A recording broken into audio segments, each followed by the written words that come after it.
नमस्कार, मैं हूं डॉक्टर अर्पित स्पर्श वेलनेस क्लिनिक इंदौर से और आज हमारे साथ हैं विवेक जी। जी सर, क्या परेशानी थी आपको?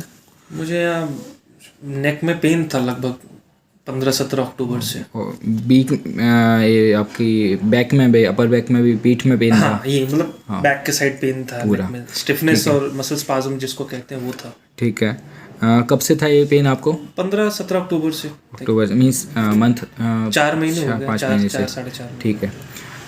इसके लिए आप ने क्या ट्रीटमेंट लिया जब आपको परेशानी थी मैंने तब? इनिशियली एक दूसरे फिजियोथेरेपिस्ट के पास गया था, लगभग वहाँ 3 महीने ट्रीटमेंट चला ठीक है। और थोड़ा पेन कम हुआ तो मुझे लगा ठीक हो गया। फिर उसके बाद जब रीअकेयर हुआ तो डबल स्पीड से हुआ, मतलब पेनफुल ज़्यादा हुआ। ठीक है। सो मैं जहाँ सोसाइटी में रहता हूँ वहाँ मुझे किसी ने आपका रेफरेंस दिया और मैं लगभग यहाँ 1 महीने से आ रहा हूँ। 3 जनवरी को आया था और आज मेरा लास्ट सेशन है। सो लगभग पेन पूरा तरीके से वैनिश हो गया है। मसल स्ट्रेंथन फील कर रहा हूँ और जो एक्सरसाइज है जो नॉर्मल लाइफ में पहले करता था 4 महीने पहले, मुझे लग रहा है वो नॉर्मल लाइफ मेरी रिज्यूम हो गई है। ठीक है। आपने क्या एक्सपीरियंस किया दूसरी जगह और यहाँ पर? नहीं, पर्सनलाइज्ड केयर ज़्यादा है और जो कहते हैं ना क्वालिटी ऑफ ट्रीटमेंट, या one shoe fit one size fits all, तो वैसा वाला ट्रीटमेंट था। मतलब मेरे हिसाब से जो ट्रीटमेंट, पेन ठीक हो रहा है तो ट्रीटमेंट बदल दिया गया, पेन बढ़ रहा है तो उसके हिसाब से ट्रीटमेंट, मतलब डेली मेरे ट्रीटमेंट में कोई ना कोई चेंज आता था। आई थिंक जिससे जल्दी हील हो गया। मेरा अनुमान था 1.5 से 2 महीने में होगा, बट आई थिंक 20-25 सिटिंग्स में हो गया, तो इट्स एन कमेंडेबल वर्क। ठीक है।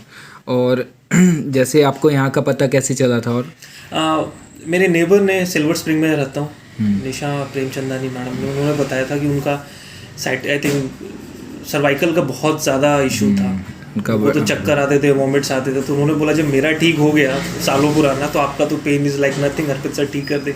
मैं उनके रेफरेंस से आपके पास आया और जैसा उन्होंने बोला था वैसे ही लगा आपको? जी जी, 100 मोर देन, वो उससे ज़्यादा।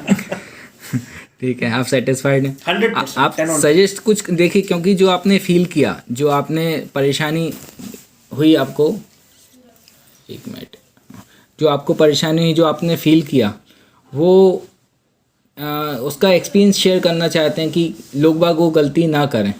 मतलब पहले टाइम में अच्छे फिजियोथेरेपिस्ट को ले लेते, जो मेरा 3 महीना वेस्ट हुआ, मतलब 3 महीने भी गए, पैसा तो ठीक है जो गया, सो पैसा तो दोबारा आप कमा सकते हैं। जो टाइम गया और जो पेन में 3-3.5 महीने कंटिन्यूस रहा, मुझे एक दिमाग में बैठ गया तब ये कभी ठीक नहीं होने वाला। फिजियोथेरेपिस्ट के पास जाए तो ही कुछ काम बनेगा, अदरवाइज तो आजकल आई थिंक फिजियोथेरेपिस्ट की क्लिनिक्स हर गली मोहल्ले में खुल चुकी है और लोग बस वो हीटिंग ट्रीटमेंट दे देते हैं, सिकाई कर देते हैं और उनको लगता है that is end of treatment. असली ट्रीटमेंट होता है जो दर्द है, दर्द को पहले दूर किया, फिर मसल को स्ट्रेंथन करे, जो मैंने यहाँ जो जड़ पे काम किया। एग्जैक्टली। इससे पहले मेरा 3 महीने जो ट्रीटमेंट चला, मैंने 20 मिनट ट्रीटमेंट चलता था। एक हीटिंग, मतलब डीप हीटिंग जो मशीन आती है, वो लगा देंगे। एक जो आप लोग TFT या IFT कहते हैं, जो मसल स्टिमुलेट, वो लगा देंगे और थोड़ी खींच, वो स्ट्रेच कर देंगे। आई थिंक 20-25 मिनट में ट्रीटमेंट खत्म हो जाता था और ये 3 महीने चला, बट जा ही नहीं रहा था। फिर जब रीअकेयर हुआ तो मैं आ गया। तो मेरा सजेशन ये है कि आप पहली बार में किसी फिजियोथेरेपिस्ट को टेस्ट करें, उसके बाद ही कहीं, बिकॉज ये सेंसिटिव इश्यूज होते हैं मसल के, पेन के, इसके। ओके, ठीक है सर, आपके सजेशन के लिए और थैंक यू, आपने विश्वास किया। थैंक यू टीम स्पर्श wellness for your kind efforts. I am feeling well, thank you.